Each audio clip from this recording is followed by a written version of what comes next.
As investigators search for answers, we are learning more now about the final victim to be identified. CBS 2's Lou Young has that part of the story live tonight from Tarrytown. Lou.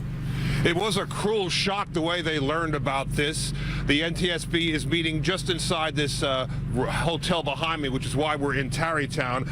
Sources confirm what we have suspected all along about the way this incident began. But the investigation is now focusing up on how this simple car-train accident escalated so quickly into a full-blown disaster.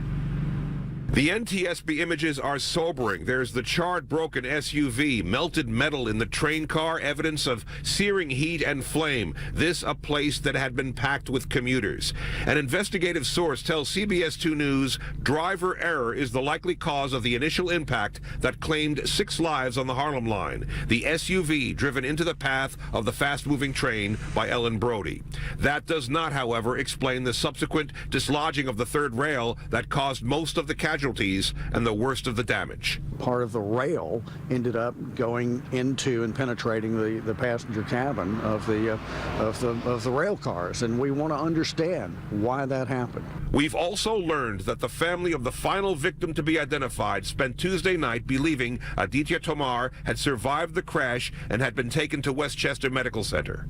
Somebody there, the security said, he's fine, he's undergoing x-rays, so they came home back that we were going to visit 8 o'clock in the morning. The 41-year-old senior technology analyst at J.P. Morgan had a ticket from Grand Central to Brewster where he left his car. Wednesday morning, though, the medical examiner requested dental records, and the family began to think about the last time they'd heard from him. They were texting back and forth. She at 5:45, he told her he's on the train and I'll be home soon. At 6:10, they were deciding what they're going to do, and then no more texts. We were all praying that they're going to say, you know what, it's not him. But it was him, and his picture is now one of the 6. And commuters boarding trains as the Harlem Line schedule returned to normal are thinking about how that routine ride home turned horribly tragic so suddenly. I just feel awful for the families of everyone, and it's just a tragedy, really.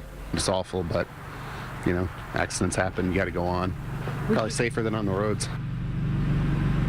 Aditya Tomar had been married 5 years. The couple had no children. His blood relatives live in Dehradun, India. His grieving wife is trying to decide whether or not to try and fly those the family members back here for a funeral or ship his remains back home for the old country burial. We're live in Tarrytown, Westchester County. Lou Young, CBS 2 News. Okay, Lou, heartbreaking stuff there. Thank you. And we want to remind you that the National Transportation Safety Board is getting ready to address the media.